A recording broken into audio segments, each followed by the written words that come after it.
This episode is brought to you by Bumble. So, you want to find someone you're compatible with, specifically someone who's ready for a serious connection, totally open to having kids in the future, is a tall, rock-climbing Libra, and loves rom-coms with vegan pizzas on Tuesdays just as much as you do. Bumble knows that you know exactly what's right for you. So whatever it is you're looking for, Bumble's features can help you find it. Date now on Bumble.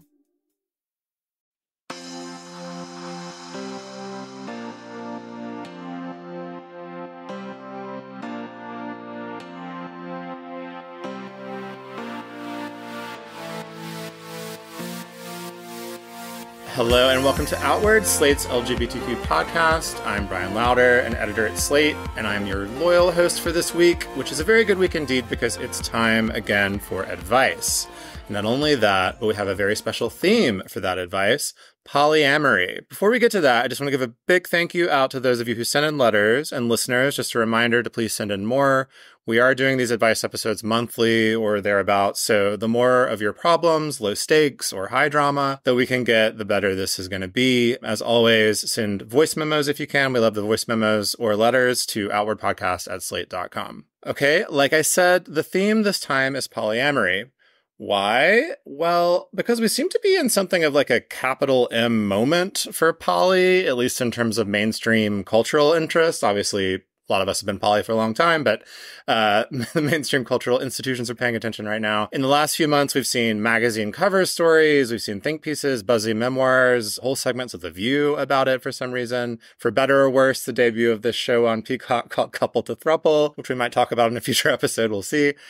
A lot of this has felt, I don't know, for lack of a better word, like kind of straight to me. So we thought it would be good to address a few advice questions about polyamory here amongst queer family. As listeners probably know, I myself fall under the poly umbrella in one of those thruples, but I do consider my experience to be pretty basic, all things considered. So we wanted to bring a real expert on to help with your metamour and nesting partner conundrums. And that wonderful expert is Ashley Ray. It's Ashley Ray. Ashley Ray is a comedian, actor, writer, and podcast host, currently based in Los Angeles.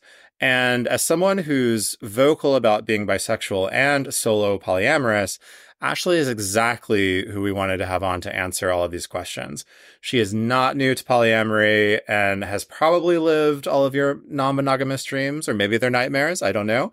8 boyfriends at once, she's done that. Dating every zodiac sign, done that.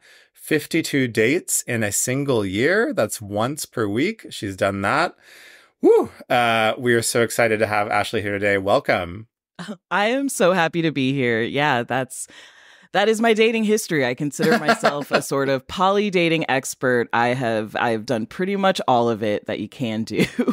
Well, I was going to ask you before we get into our questions, sort of what is your history with polyamory? When did you sort of figure out that that was the approach you wanted to take to your life, your dating life, and give us a little bit of that story? Yeah, I guess it really started in high school. I was one of those depressed, fake deep kids who, I was reading The Second Sex and all these books and just really realizing I wanted to define myself independently as a person. And at this time, in 2009, 8, it was still like that early 2000s gross misogyny of like, oh, you're going to end up alone with a cat. You need a man. Oh, and I started dating someone in high school who also really understood my need to be an independent person. Like I wanted to be able to travel and have, partners. And I knew I wanted to go to college in a different state. And, I was open to long distance relationships or just non-traditional relationships because, I wanted to experience the world, but I could still appreciate the relationships I had. And that partner was really understanding of it. We stayed together for like 5 years from high school all the way through college.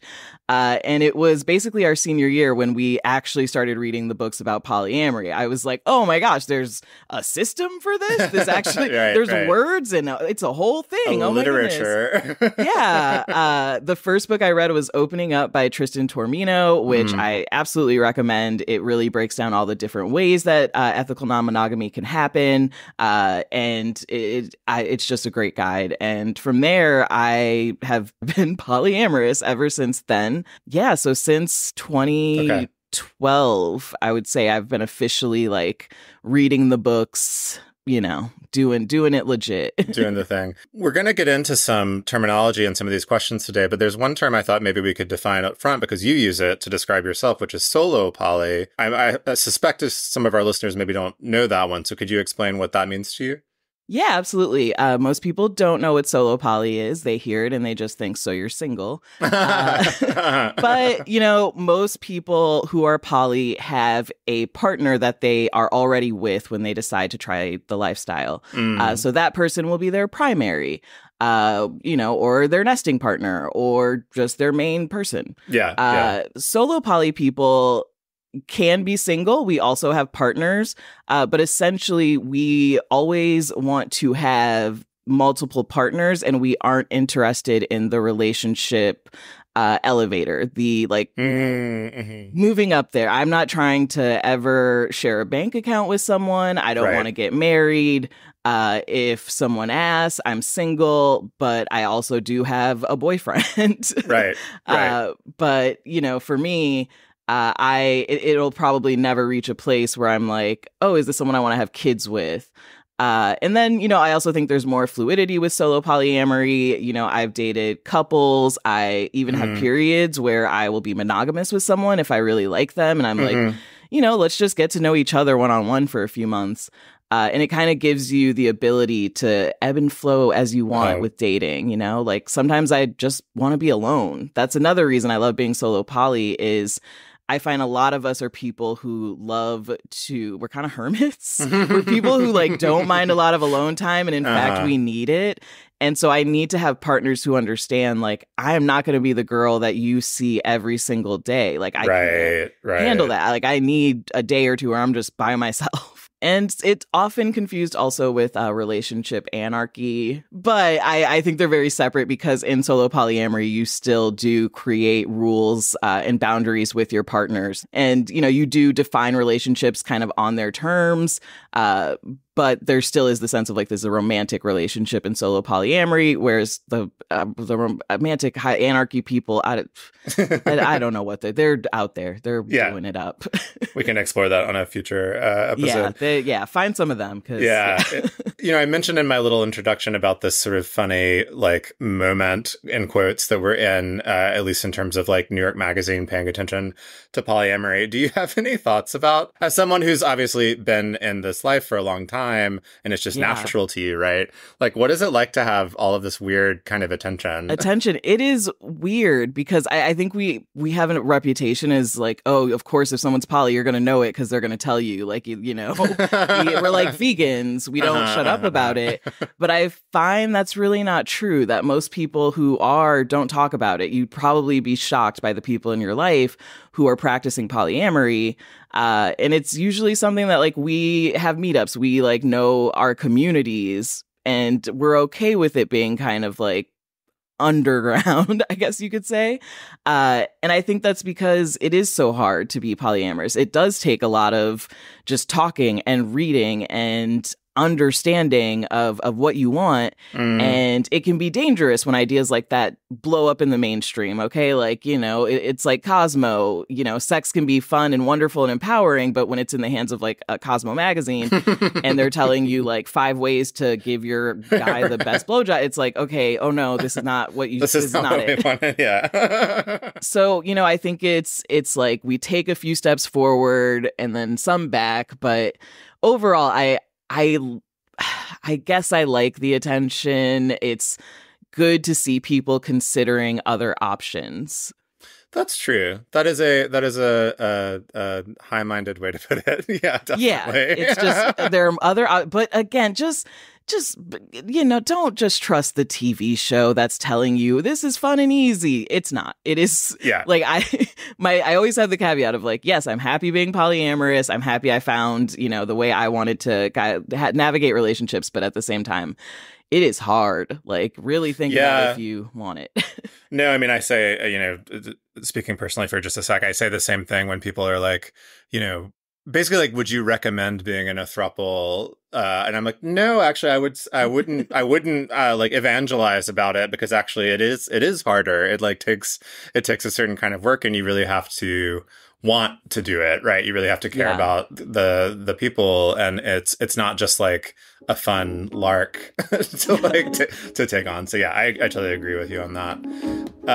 All right, I think we should get into some questions. Before we do that, let's take a quick break, and we'll be right back with our first listener question.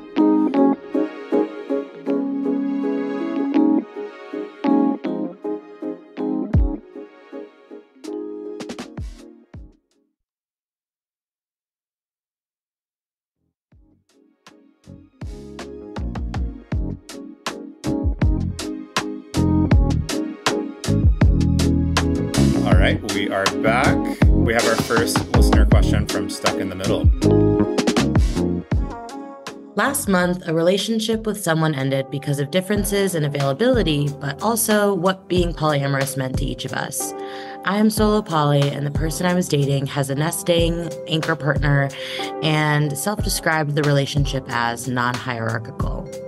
Initially, the relationship felt non-hierarchical, mostly because my metamour had a second partner at the time. Things shifted when that relationship ended. They walked back agreements about time spent together, fought with their partner over the phone in front of me, there was caginess, and new boundaries popped up quickly. This was stressful and frustrating to be on the other side of, especially because what the person I was dating was saying was different from their actions. I don't think they realized the extent of the differences or that it was obvious. My two questions about the situation are, how do individuals in a polyamorous relationship determine what poly means to them in the current relationship? And how do you navigate differences if they arise initially or in practice? And also, what is non-hierarchical polyamory? The streets are bad at an agreed upon definition. Thanks. Yeah. So we have a few terms in here that, and just in the process of maybe answering this, Ashley, we can address non-hierarchical, metamour, and then nesting partner, which is I love that term so much. Yeah, please jump in with this one. It's a big question, I feel like. But yeah. It is a question that I actually was like, did I write this? Did I write this question? Because I mean, it's the situation I am in now in my relationship dynamic. But to get to those terms, so metamour is your partner's other partners. And sometimes people have close relationships with their metamours. They all hang out together. But it also, metamour means they're not dating. So a throuple is like three people, they all date together. Metamour is like, that person is their own person. They do their thing. And sometimes maybe we see each other or you don't see each other at all. I've also had situations where the metamours don't interact. They keep it very separate. So that's what that is. Nesting partner is a term primarily used by people who are non-hierarchical. I can't even say it's awful. Yeah, non-hierarchical. Yeah. Okay. And they use this term to define the partner that they live with. So they build their nest with, instead of using the term primary, because primary means you're ranking your partners, what am I secondary? Right. And people are trying to move away from that. Although I say a lot of married open couples still use that term, which, makes sense. If you're married to someone, you're basically saying they're your primary. Right. But outside of that, people will say, this is my nesting partner, to let their other partners know, like, I live with someone, so probably can't go back to my place, but also, this is someone who I will have to check in with, who I share regular time with, and who's a part of my schedule. It's supposed to, like I said, mean you're not ranking your partners, but at the same time, and as we see in this question, nesting partners have a lot of responsibilities to each other. Like maybe they aren't your primary, but they help pay your rent. So you guys probably it's like weighted. Yeah. However you cut it, it's kind of weighted. Yeah. It's like, if you're seeing me like every other day and I'm just someone, you're dating and we hang out at my place, but you have this other person who you split bills with, who you do chores with, that's going to create a sort of difference. But yeah, that's your nesting partner, is someone you live with, but you also see other people. And then what was the last one? Well, you kind of got into it, non-hierarchical. I mean, and our letter writer sort of asks, says that the streets are bad at agreed upon definition. Yeah. Again, people will say it's kind of relationship anarchy, like you define each relationship on its own terms. Some will say, it is having a sort of clear line of like what each partner is, but you don't rank them and you care about them all equally and have equal responsibilities to each. But I think I just like to lean into the flexibility of it. And I think what really you need to do is ask the person you're seeing what they think it is. Well, and that kind of gets us to sort of I think the core of this question, which is kind of broad, but like, what do you do when it becomes clear that what poly means to different people in the QL, I guess, is different, right? Because that's what it seems like happened in this relationship, was that it was discovered, things sort of shifted under their feet and they were surprised by that. Did you have any thoughts about navigating that? You need to have those initial conversations of, what do you want this relationship to be? What are you looking for? And I think that's any dating thing, monogamous, polyamorous, whatever. But I think with polyamory, those are conversations you have to keep having. I think that's what people sort of forget is they think, oh, I'm doing this, I'm seeing them and it's happening and it works. And it's like, oh, you need to check in every 2 weeks, every month. I've dated partners where every Sunday we sit and we're like, okay, so how are we feeling about this? How do you feel about this? It requires that level of communication because polyamory can shift for people. The way I was poly when I was 23 is not how I do it today at 33. I've learned different boundaries, different rules, and I had to do that by constantly checking in with myself on my needs and my partners. So it requires that level of communication, and that's why I say this is hard. And if you're seeing someone who isn't willing to have those conversations or isn't, you probably don't have a similar idea of what kind of polyamory you want to practice. And that's where disconnects like this come in. Yeah. So it sounds like, I think the kind of takeaway advice there is to next time, be sure that those conversations are really happening constantly. And I mean, at the same time, this person also says, it seems like maybe they did talk, but the person's actions didn't line up with what they were saying, which that's true. Also very true, happens. Like I have dated people who have a nesting partner and they swear they're not my primary. I love both of you. I care about both of you equally.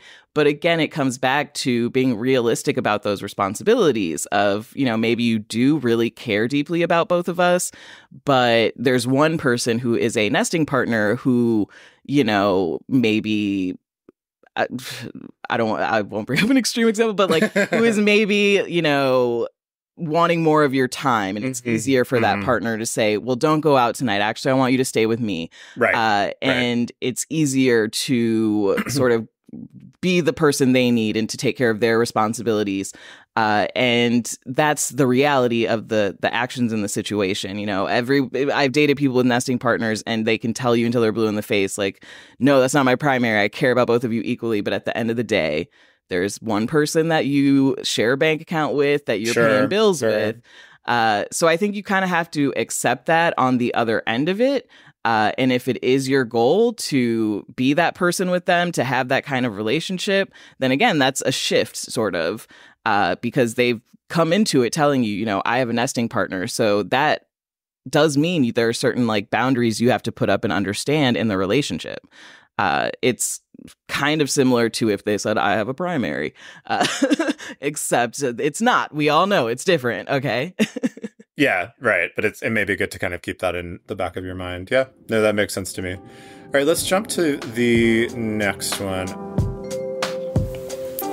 Last year, I became involved in my first poly relationship with a couple, Frank and Linda. To be honest, my attraction was mostly to Frank, but I decided to give this relationship a chance, even though Linda was always a bit more distant with me. We settled into a routine. Frank and Linda have a daughter, Marcy, and because of my schedule, I've been able to pick Marcy up from school and help around the house a bit. It feels like we're a family. Recently, Frank and Linda brought someone else, Chelsea, into the relationship.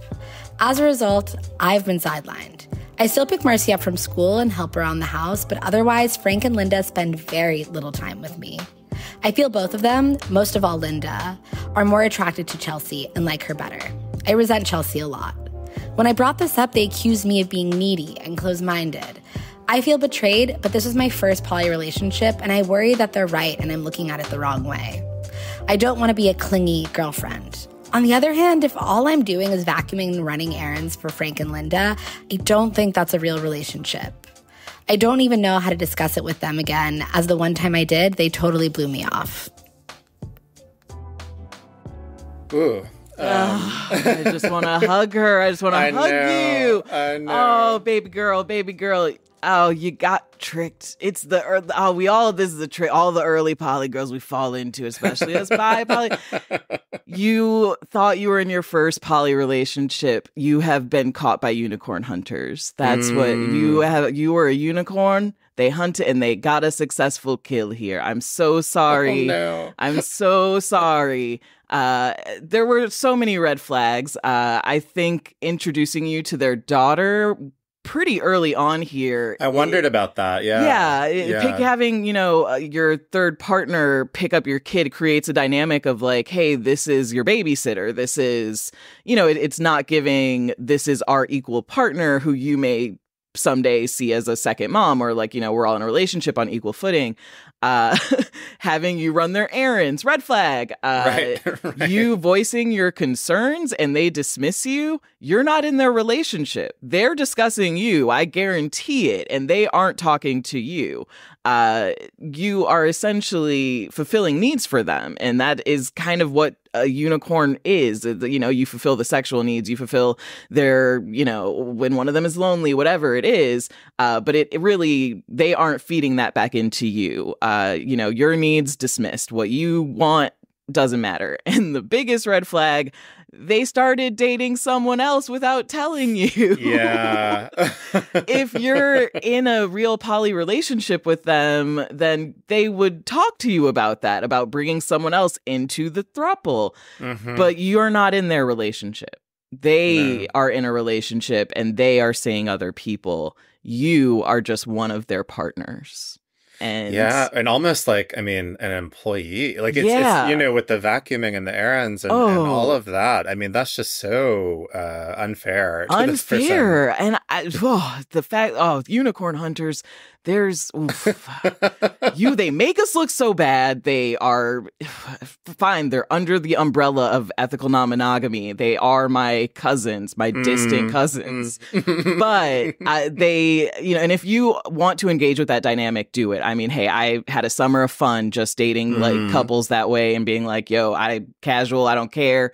But this person clearly doesn't want something casual that's just, fun and about the sex. They clearly wanted to be in their first real poly relationship. And it is so disappointing when you realize for you it was, and for them, you were just kind of another person they were seeing. Yeah, that's so hurtful. I hope it doesn't sort of, it will obviously leave a bit of trauma, but I hope it doesn't, dissuade them from trying again with some better people. Yeah. Do you think...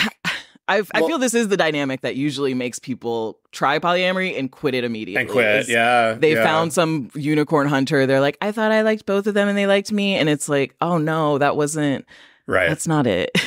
The letter writer ends by saying, like, basically, how do I discuss this with them?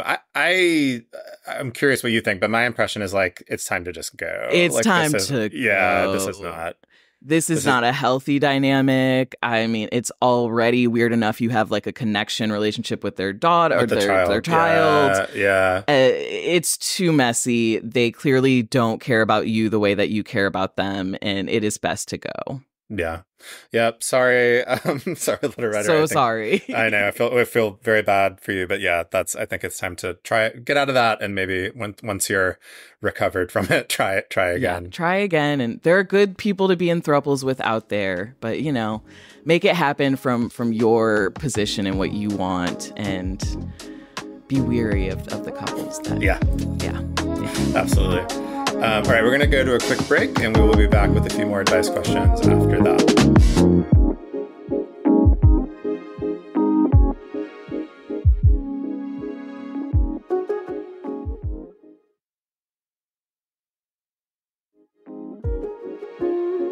All right, we are back. Our next question is actually coming from the Queer Polyamory Reddit. I'm excited to hear this one. I recently went on a date with someone new and found out my nesting partner went on a date with the same person over a year ago, and apparently it didn't go so well. My nesting partner basically tried to veto me from seeing this person, claiming that this person hurt them and that they find them to be untrustworthy. This led to an argument of me feeling guilty for wanting to continue to see this person and resentful for being wrongfully controlled. We're now at a bit of an impasse on how to move forward with this. How can I handle this in a healthy way? The question of the veto. Yes, the big question one. of the veto. There's a few parts of this, really, that I think it's, the question of, do you give your partner a veto? Do you use vetoes? And if so, you respect that. That's what it's there for.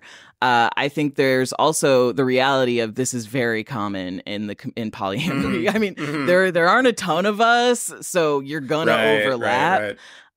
But, I think you need to listen to your nesting partner and understand like what their concerns were, because, hey, maybe they're trying to show you the red flags and save you from a bad time.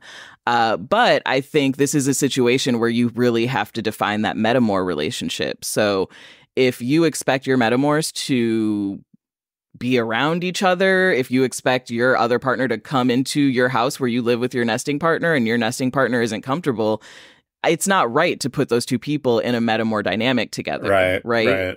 So in that case, I think you do have to kind of default to your nesting partner and say, yeah, I'm not going to introduce this dynamic that will potentially make you uncomfortable in your own home. But if you have a clear boundary of, hey, my metamours never talk to each other, they aren't around each other, you'll never have to deal with this person, then I think that's a place to maybe negotiate and to say, hey, I want to find my own separate thing with this person.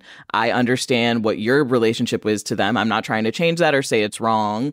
But, really, you'll have to say it that, like, define it from your own perspective of this is our thing and you're not going to be included. And if your partner's okay with that, great. Maybe you found a solution. And if not, again, I think you gotta step away.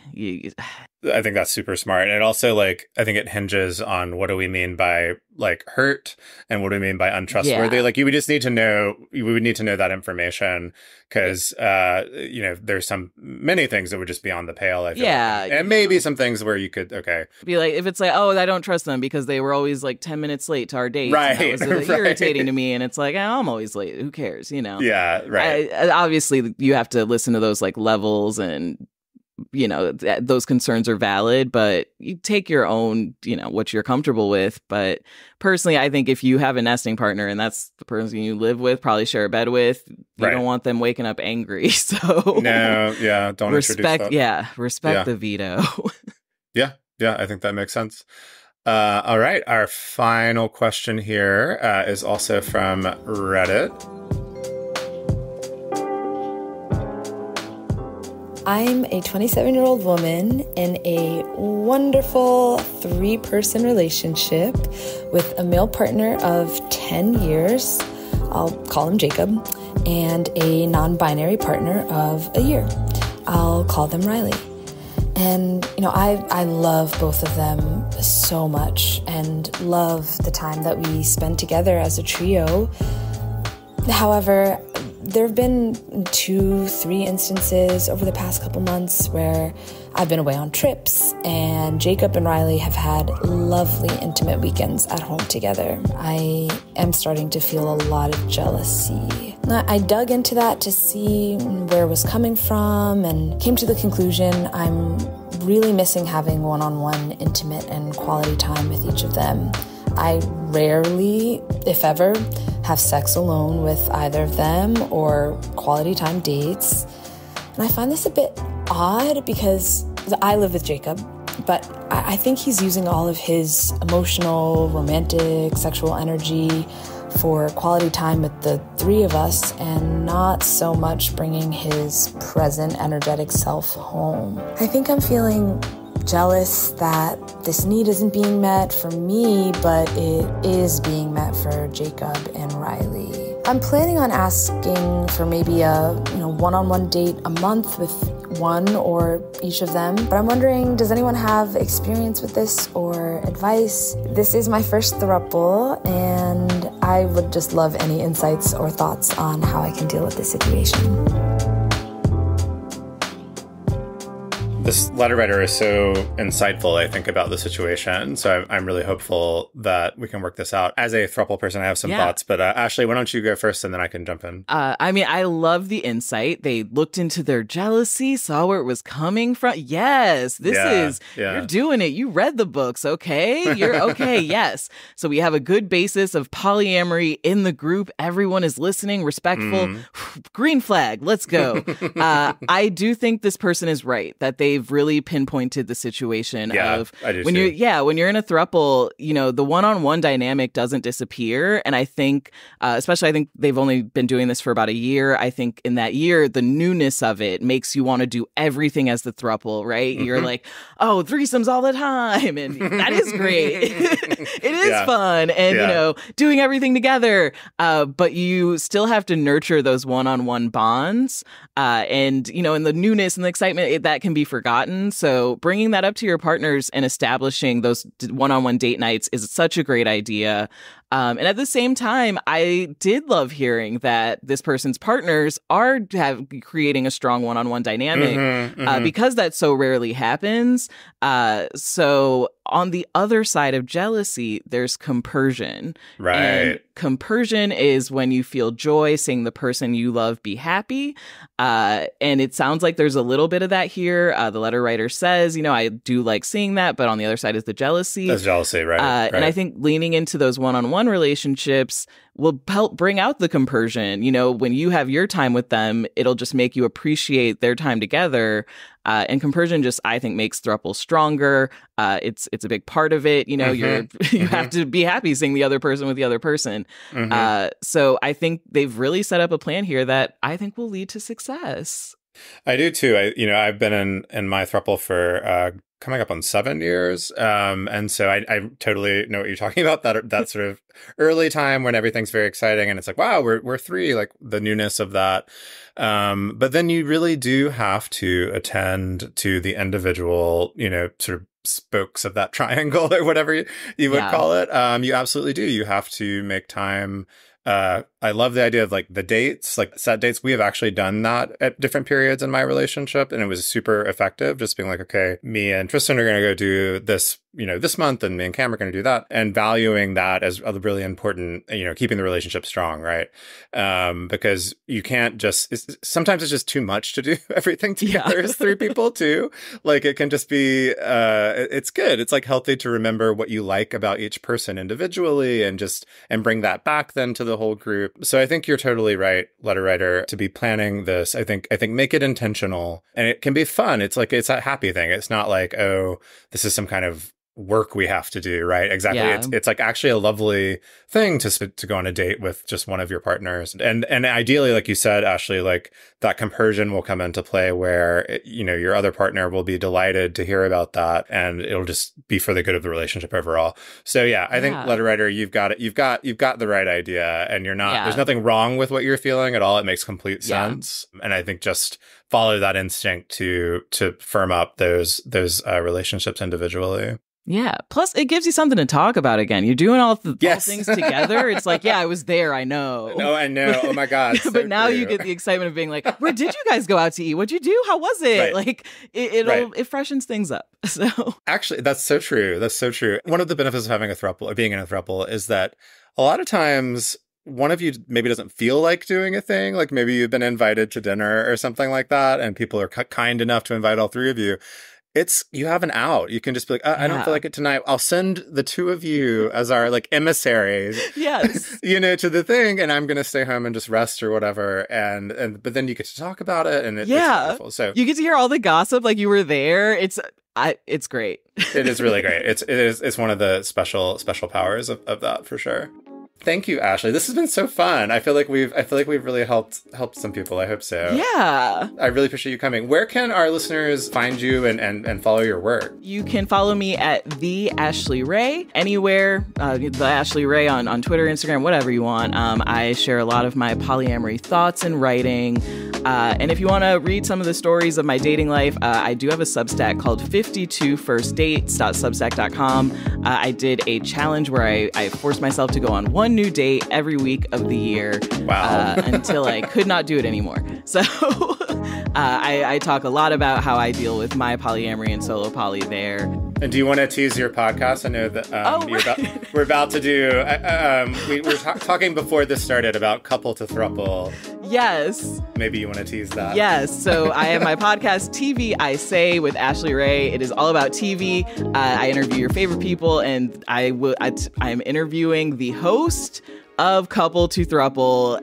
And I have been tearing the show apart, so it's going to be a very real conversation about what that show is doing.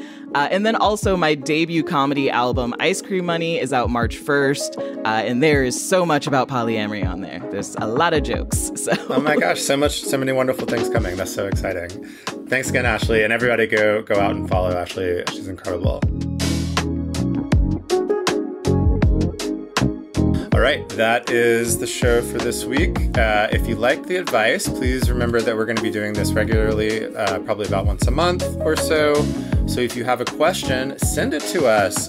You can send those to outwardpodcast@slate.com. We love anything high stakes, low stakes, queer family dynamics, friendships, work decisions. All of that stuff is welcome. So send us those voicemails and emails for future advice episodes. You can also send us feedback and topic ideas at outwardpodcast@slate.com or reach out on Facebook or X at Slate Outward. Just a reminder, as always, that by joining Slate Plus, you will get ad-free podcasts, extra segments on shows like Working, and you will never hit a paywall on the Slate site. To learn more about that, go to slate.com/outwardplus. Our show was produced, as always, by the wonderful Palace Shaw. If you like Outward, please subscribe in your podcast app. Tell everybody about it. Rate and review so others can find it. Until next time, stay gay, everybody. And maybe poly too.